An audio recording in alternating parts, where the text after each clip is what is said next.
I think every time I sit down to write a poem or write anything at all, I'm really trying to find the best form to fit the thing that wants to be said. So for Good Stock, Strange Blood, I started for the very first time in my life intentionally journaling, trying to keep a record of my thinking and feeling and being in the world and the details of that experience. There's a lot about dreams in this book because I'm a person who does not remember her dreams. When I do, they seem kind of banal.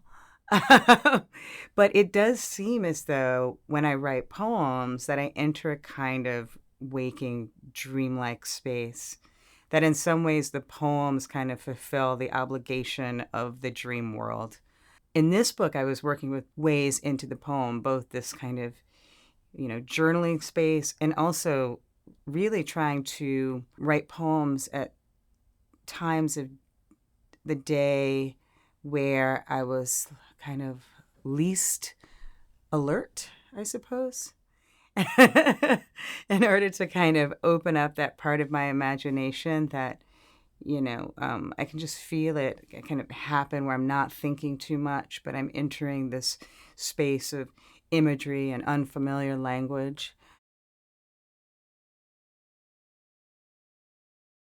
The fictional character that appears in Good Stock, Strange Blood is fairly optimistic that they can see the past and the future. So there's a wisdom to the speech that I think balances what is, to me, in the book, a sexual trauma that occurs throughout the narrative. So that voice comes in for me as a relief, kind of lifting the weighted subjectivity into some other possibility that is infinite, I suppose.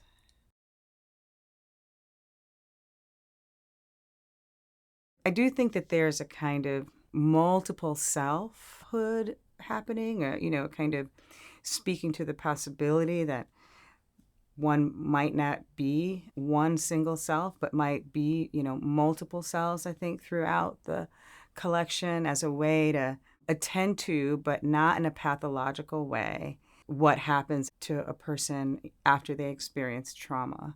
We tend to think about that kind of fracture of being as an illness, but maybe it's not. I think, that's really what I'm trying to work through. In the lineated poems that have titling gestures that kind of frame what happens, those poems to me feel like a song.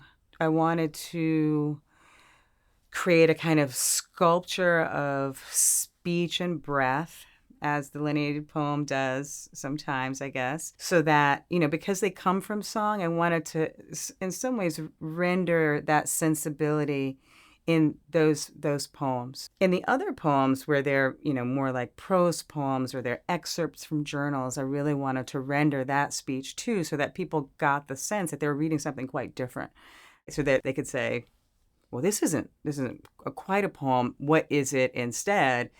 And start to ask questions about why this kind of speech is happening as a kind of a bursting out, really, of the form itself.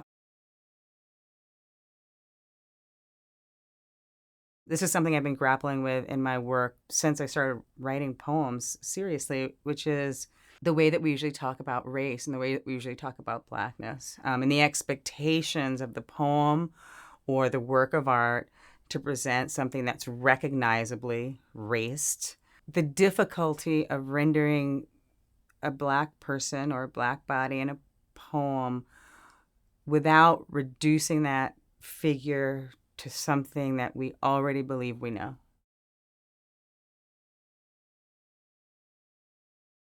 What I'm trying to do in performance is intentionally do something that is not legible on the page.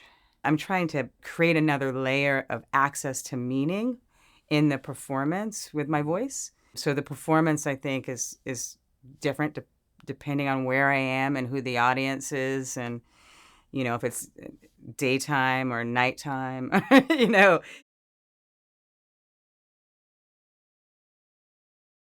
One of the things I love about the Tufts Prize is that these prizes they feel like real literary prizes. I think it opens the door for other poets who are, working in what I call open or expansive forms, work that is maybe difficult upon the first read to take it all in, that you have to work at, and maybe, a labor of pleasure, perhaps, I hope.